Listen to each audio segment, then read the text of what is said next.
Welcome to the second talk in our series on reasons to believe. We'll be investigating how the studies of the people of the past can back up the Bible's account, which is also a historical document. The accuracy of the Bible's view of ancient civilizations is critical for the purposes of reassuring us that it can be trusted at all. It's a relatively recent idea. Whilst the Bible was compiled almost 2 millennia ago, the idea of archaeology being linked to the Christian faith only dates back to the 1800s. In fact, the idea of biblical archaeology arose at a time when it was most needed.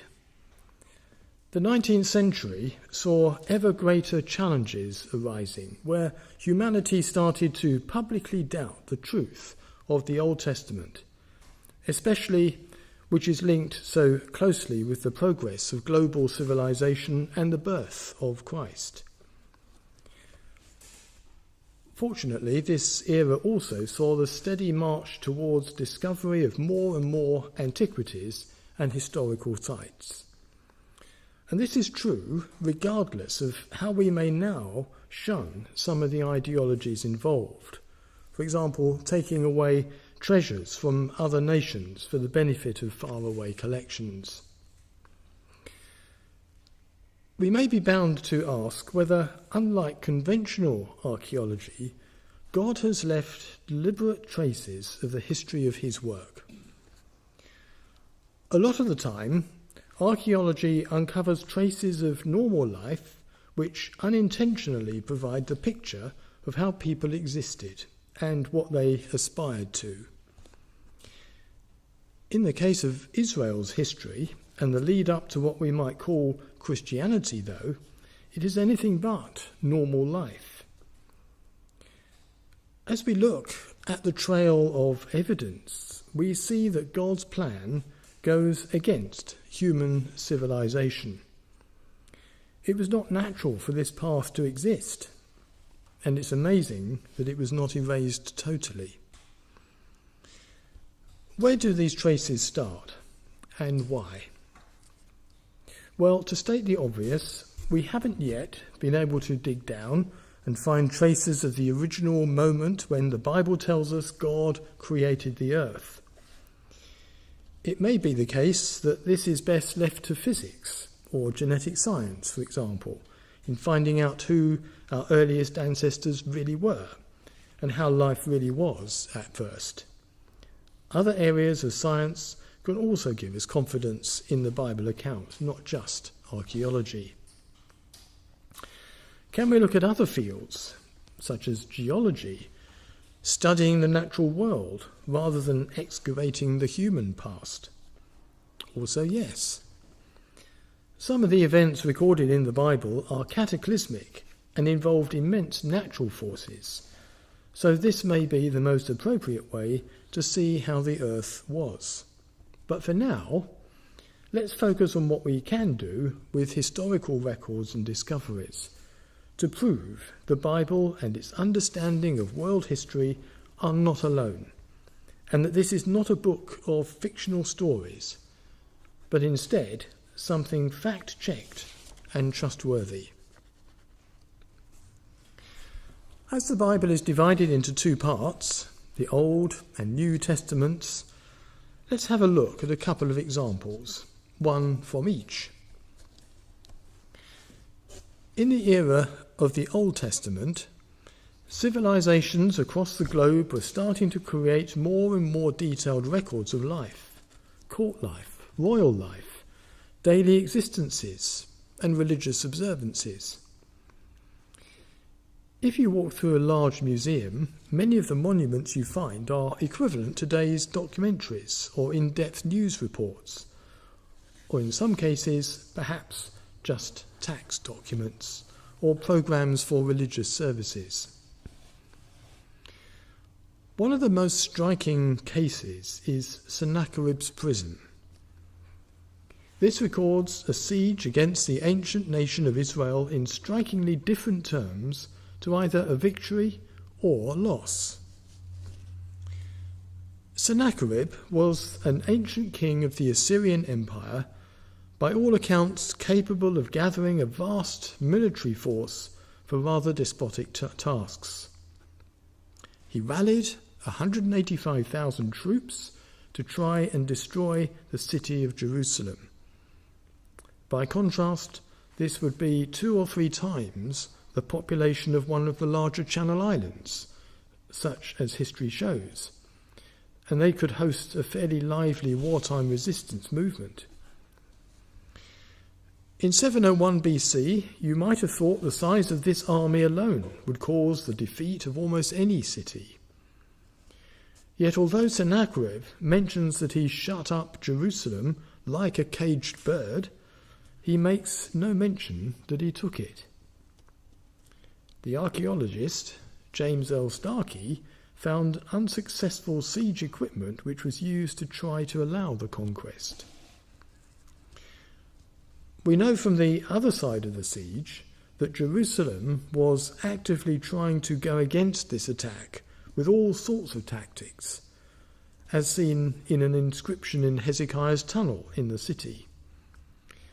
This was used as a narrow watercourse to divert the water supply and prevent the population dying from thirst, a known strategy.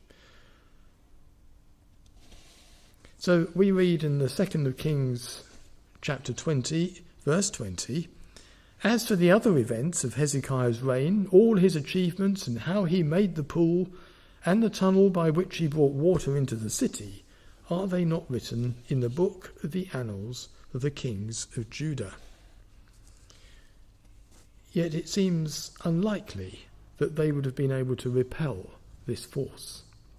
So what happened? Well, the siege ramps were never an option, and whilst the people were trapped, they were never completely handed over. In fact, it was the other way round. Sennacherib returned home empty-handed. He never had anything to boast about, apart from this strange, slightly distorted postcard from the front line.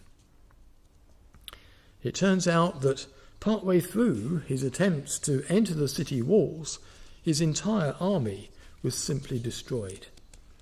And the Bible records this in terms which are as plain as possible.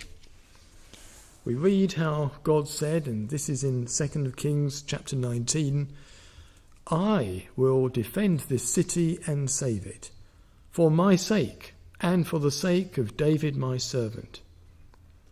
And then the account says, "That night the angel of the Lord went out and put to death 185,000 in the Assyrian camp. When the people got up the next morning, there were all the dead bodies. So Sennacherib, king of Assyria, broke camp and withdrew. He returned to Nineveh and stayed there.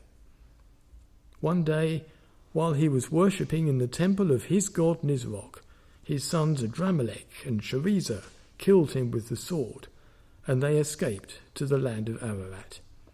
And Esarhaddon his son succeeded him as king." What an end for someone who had such high hopes of crossing the Middle East to do what others had failed to do, to wipe out the royal line of Israel and set up his own outpost.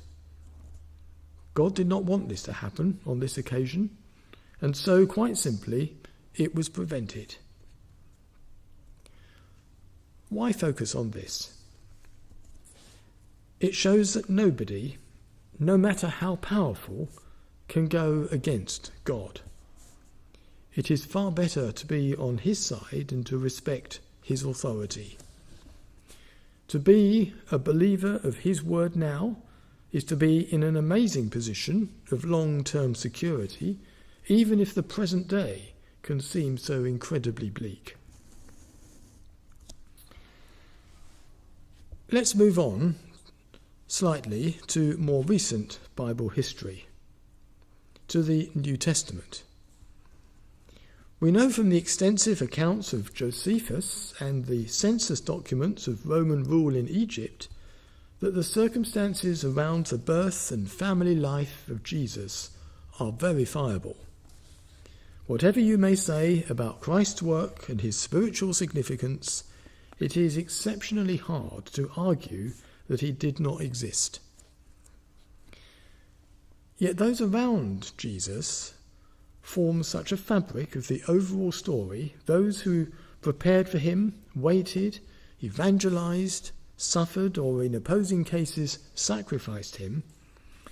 If the early life and ministry of Jesus was just as it is said to have been, can we back this up?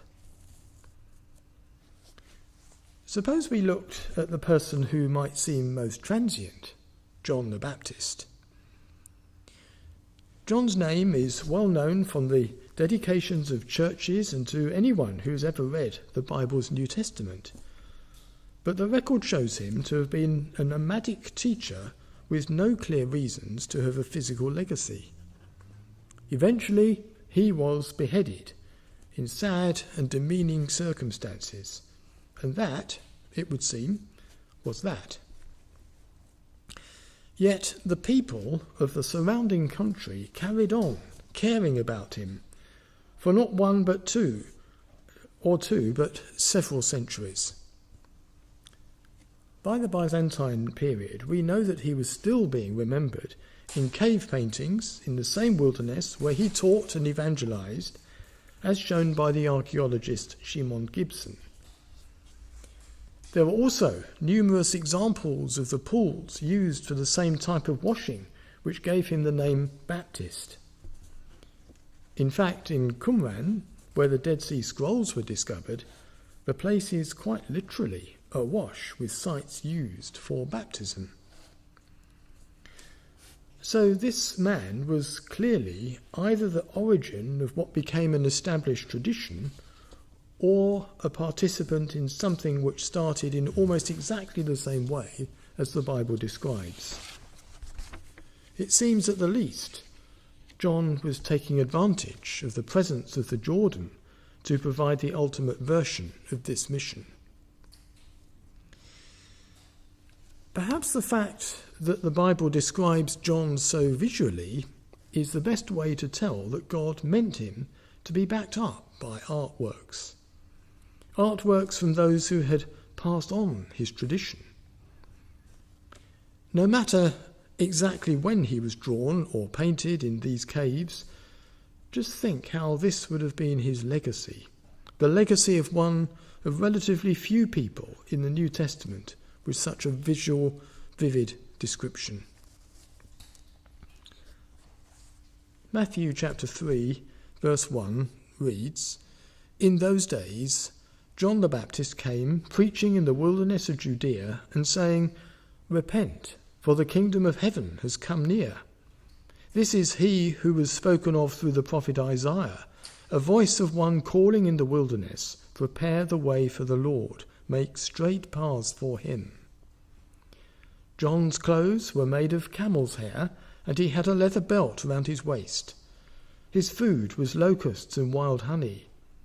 People went out to him from Jerusalem and all Judea and the whole region of the Jordan, confessing their sins, they were baptized by him in the river Jordan. And then there was Caiaphas. Although his exact remains are uncertain, his resting place has been found. Caiaphas has a place in history as the high priest at the time of the ministry of Jesus in his 30s. And he said the bold yet cruel words that typified Jesus' sacrifice. John 11 reads, "Then one of them, named Caiaphas, who was high priest that year, spoke up. 'You know nothing at all. You do not realize that it is better for you that one man die for the people than that the whole nation perish.' He did not say this on his own, but as high priest that year he prophesied that Jesus would die for the Jewish nation, and not only for that nation, but also for the scattered children of God, to bring them together and make them one." Even though this man is dead and buried, we can see that the person who said this existed. His name, in Aramaic, Kafar, was found on an ossuary or bone container. The year was 1990, and the discovery was made by the Israel Antiquities Authority. It's a tribute to the fact that the real Jesus was surrounded by real people. It's also a testament to the fact that real people said the important things in God's historic accounts, sometimes unwittingly, but always with an underlying message. Ultimately, archaeology can never replace the whole detail of the Bible. We'll never find the remains of everything that was said or done or across several thousand years of international history. But what we do know is brilliant and fascinating. It backs up our belief that this is true and points forward to a greater time to come. Find out more reasons to believe through this series. But for now, thank you, and join us again next time.